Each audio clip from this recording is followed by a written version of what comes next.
Hi, everyone. This is my course project presentation. It's called From Montana to Muncie, Three Sisters Farm, a story in 4 chapters. Shortly after arriving at Montclair State University in January 2021, I was drawn to the warm-hearted, encouraging disposition of my colleague, Dr. Mark Clatterbuck, who you see pictured here. Soon thereafter, I became fascinated with his holistic, experiential, justice-oriented pedagogy and deep friendships with New Jersey Indigenous communities. Mark's pedagogy seemed to be rooted in a different way of being, of doing, and of seeing the world and the students. He was starting a new program, a Native American and Indigenous Studies minor.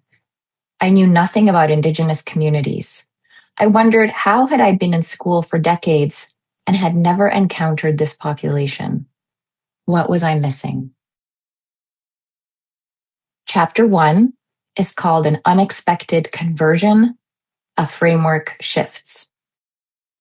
In his early 20s, Mark is a very, very conservative Pentecostal missionary with the Assemblies of God Church on the Chippewa Cree Rockies Boy Reservation in Montana. He is running what he calls a Come to Jesus camp for Indigenous youth across the state. But he begins to wonder, why is he dumping a biblical literalist worldview on Native kids? Are Indigenous ways really dangerous, misguided, and demonic, as he has been led to believe? He is meeting families and attending transformative sweat lodge experiences. He undergoes a conversion of having to abandon his worldview. Mark will then need to face the darker stories of the church's history. He will learn about Christianity's role as a tool of settler colonial oppression. He will lose his ties to his church and be accused of spreading a dangerous, radical theology. Still chapter 1. This is called A Humble Mode of Learning, a Framework Ruptures. Mark spends 7 years on the Crow Reservation learning about stories of Native religious belonging. Centering Indigenous voices, he eventually writes the oral history called Crow Jesus, pictured here on the left. This story is not simple, as identity is not binary. More aware now of his position, Mark rekindles new and authentic relationships with the Indigenous community. Along the way, he meets Father Randolph Graysick, a Catholic missionary, a scholar, a sun dancer, who had been adopted by a Crow family. Father Graysick produces the first detailed description of the Crow language, based on 35 years of daily contact with speakers. And here you can see the cover of his book titled A Grammar of Crow. After my first conversation with Mark, I'm thinking about the power of language to preserve a community's ontology and epistemology. I'm thinking about the process of becoming aware of one's complex positionality, of impossibly tangled human identities. I'm thinking of the cognitive dissonance that can arise with the exposure to new ways of knowing and being. Chapter 2 is called Encountering a Relational Pedagogy, When Frameworks Collide. Mark introduced me to a book called Research as Ceremony, Indigenous Research Methods by Sean Wilson. In this book, Sean states, he describes an Indigenous research paradigm is one that comes from the fundamental belief that knowledge is relational. It goes beyond the idea of individual knowledge to the concept of relational knowledge. You are answerable to all your relations when you are doing research. So I ask this question, how does Mark's relational pedagogy push against the structures of a Western university where he is employed at Montclair State University in New Jersey? Some of the themes that arose in the context of our conversations were in the fact that relationally grounded research is deeply process-oriented. The process is the work. The building of the relationships is a large part of what is generated. At the same time, relationships and trust building take time. They are based in reciprocity and in multiple feedback loops. this extra time requires more time than to produce what might be the more traditional artifacts or products of research, such as a research paper. So it doesn't map neatly on to traditional research processes. Another question that comes up in my conversations is, how do we protect Indigenous knowledge? What if not all of the knowledge is for the general public? How can Indigenous peoples ensure that their knowledge is honored, respected, and disseminated in the way that they would like it to be disseminated? Another question that comes up is, can a tribe's needs dictate the curriculum, for example, that Mark teaches in his classrooms? If that's the case, what is being learned in the classroom and how is it being learned? A further question that arises is, how do we understand knowledge outside of a PhD construct in a university? What are knowledge keepers? Who are the knowledge keepers? And then if they interact with the university, how do we pay them? How do we remunerate them? How does money enter into these relational concepts of research and knowledge generation? I find myself thinking that Mark's experience demonstrates what it looks like to prefiguratively implement new approaches within an existing and perhaps conflicting framework. Mark's pedagogy negotiates the tensions between two frameworks.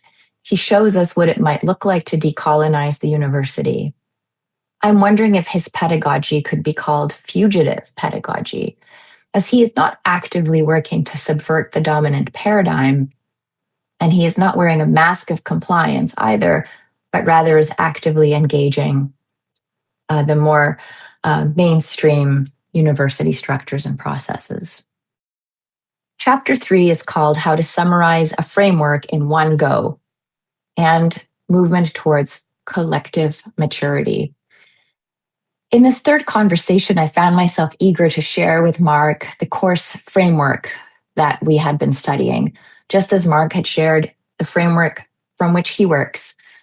To prepare for the conversation, I wrote out brief summaries of each framework element so that I could share these fluently and coherently. I discovered it's not easy to summarize an entire framework. You could see here in the image the framework for action and methodology that is used in our courses. And these are the concepts I conveyed to Mark. Mark asked about the concept of history in the framework, and you can see it there in the top left. And he asked, is the concept of humanity's movement towards its collective maturity meant theoretically or concretely? I understood Mark's concern here and his wariness of universalizing historical narratives, which envision progress as moving towards a materialist, capitalist, industrial enterprise, the all roads lead to Denmark assumption. In my response to Mark, I tried to articulate that the framework for action here actually challenges that assumption, that all of the principles of the framework are internally coherent, such as oneness and justice, coherence between the spiritual and the material, capacity building, and that movement towards maturity is only possible in the context of these principles. Again, such as justice, coherence between the material and the spiritual, and universal participation. Chapter 3, we explore the religion category. Frameworks collide. In our conversation, Mark expresses that he sees religion as a problematic Western construct that doesn't map onto Indigenous ways of knowing and being. And I should mention that Mark is a professor in the Department of Religion and also heading the Native American and Indigenous Studies program. He explains that for the Ramapo people or for the Diné, spiritual practices are not separate. People are simply being who they are. There is no division. He notes that the term religion is structurally flawed because it imposes a compartmentalization that doesn't exist for Indigenous people. Many students, he observes, are disillusioned with doctrinal religions, and the students are drawn to this depth of being. Being Ramapo, he says, is an all-encompassing spiritual experience. He also explains that Western education often performs what he calls spiritual violence by compartmentalizing Indigenous life into ecology, history, politics. When the Department of Environmental Protection calculates the environmental impact of hazardous waste, for example, they are blind to the spiritual and cultural rupture caused by massive contamination of ancestral lands. In my own reflections, I'm thinking that I have more to say in response, namely that the framework for action also encompasses a coherence between the spiritual and the material, between science and religion, as different ways of knowing. But this comes to me later. There's a beautiful fluency in the way that Mark describes his pedagogy that I aspire to in discussing the framework in this course. Chapter 4, different ways of reading history and imagining the future. In our fourth conversation, we delve deeper into the concept of how we view history. For Indigenous communities, Mark notes history is often perceived as a circular rather than a linear path of progress. Indigenous communities are wired to see, as he states, we have been here before, we have moved through these obstacles, and we will be here again. The forces of exploitation and greed will always be a part of history. He explains that in the Indigenous view, each successive generation must work for justice and for survival, and to do it in a way that honors their ancestors. He recommends to me the book Our History is the Future by Nick Estes, which documents the long tradition of Indigenous resistance. So he says the sense of forward progress simply isn't there. That linear element feels more Western somehow. For the white population, the sense of progress is rooted in what we won. However, for Indigenous communities who did not win, he says the fight is the work. And this isn't a kind of resignation to injustice, but there just isn't a sense of inevitable progress. The whites are simply used to winning. So I asked Mark the question whether Indigenous populations could imagine a future without settler oppression. Mark doesn't think so. He says whatever level of liberation a community achieves, it's precarious, it's temporary. But believing that doesn't undermine working towards the goal. The conversation then shifts to thinking about whether younger generations might see this differently from older generations. And we don't have time to go into this more deeply, but there are some subtle differences. I want to conclude this presentation by sharing these slides from a road trip I took with Mark and his colleagues and some of his students and some other community members. And we drove from Montclair State University to Munsee Three Sisters Farm. And you could see we were received by Chief Vincent Mann, who is the Turtle Clan chief of the Ramapo Lenape Nation, as he welcomed us.